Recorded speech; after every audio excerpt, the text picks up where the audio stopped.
Chair recognizes Representative Franklin for purposes of speaking on the bill. Thank you, Mr. Speaker. If you notice on your rules calendar that was carried over, it does mention that this Senate Bill 16 is Senator Rogers' dogfighting bill. And in the Judiciary Non-Civil Committee, Senator Rogers told us that the reason why he introduced this bill and got involved in the whole concept of dogfighting 4 years ago was when a dangerous dog being trained for animal fighting got loose and chewed up a little child in his neighborhood. And that his motivation for Senate Bill 16 was to protect defenseless, innocent human life. So, Mr. Speaker and members of the House, it's time that we end prenatal murder here in Georgia. And as I begin the discussion of the amendment that you've got on your desks, I'd like to remind us of what our founding fathers told us when they unanimously declared in 1776, when they said, "We hold these truths to be self-evident, that all men are created equal, that they're endowed by their Creator with certain inalienable rights, that among these are life, liberty, and the pursuit of happiness, and that to preserve these rights, governments are instituted among men."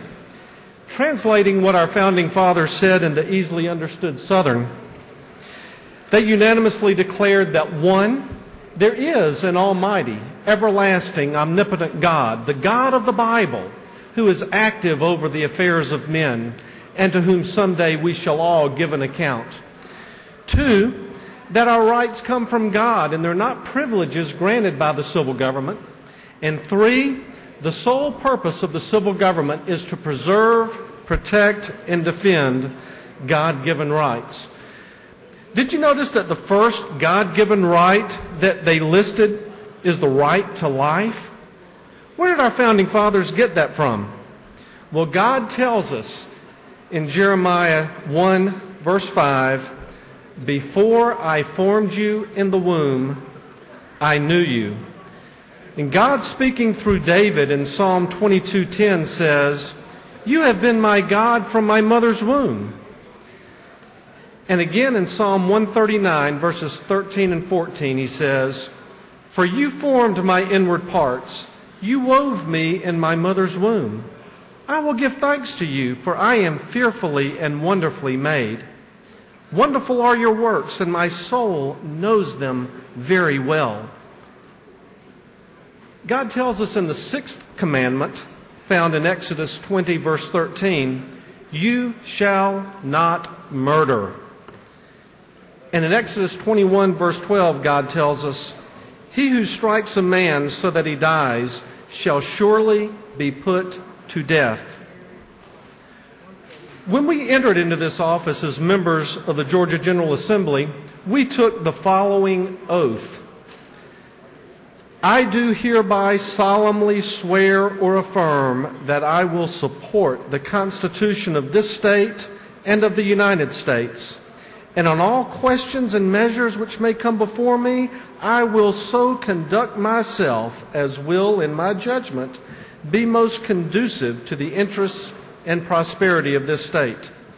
I further swear or affirm that I am not the holder of any unaccounted for public money due this state, or any political subdivision or authority thereof, that I am not the holder of any office of trust under the government of the United States, any other state, or any foreign state, and that I have been a resident of my district for the time required by the Constitution and the laws of this state, and that I am otherwise qualified to hold said office according to the Constitution and laws of Georgia, so help me God."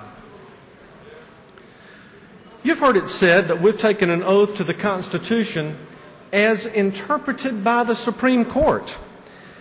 But I hope you noticed that as I read the entire oath of office, that the oath was to the Constitution itself and not to some other branch of government's interpretation of it. We are not required to check our brains at the door when we enter this chamber. The Constitution of the state of Georgia, about which we took that oath, begins with these words: to perpetuate the principles of free government, ensure justice to all, preserve peace, promote the interest and happiness of the citizen and of the family, and transmit to posterity the enjoyment of liberty, we, the people of Georgia, relying upon the protection and guidance of Almighty God, do ordain and establish this Constitution. Then immediately our Constitution continues with these words in Article 1, Section 1, Paragraph 1. No person shall be deprived of life, liberty, or property except by due process of law. Then immediately following in Paragraph 2, it continues, protection to person and property is the paramount duty of the government and shall be impartial and complete. No person shall be denied the equal protection of the laws.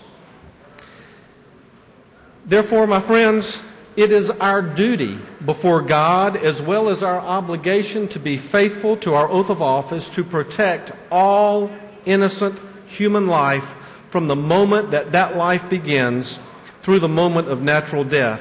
And that's what the amendment that's before you on this bill does.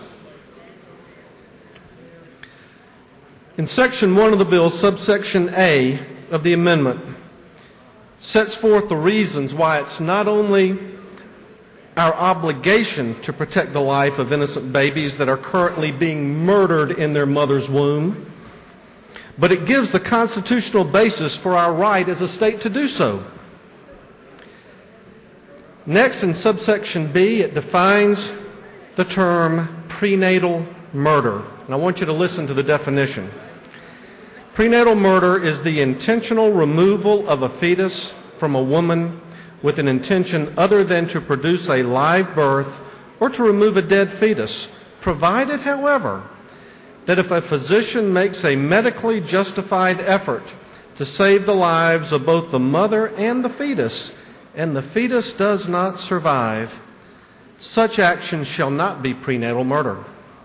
Such term does not include a naturally occurring expulsion of a fetus, known medically as a spontaneous abortion and popularly as a miscarriage, so long as there is no human involvement whatsoever in the causation of such event.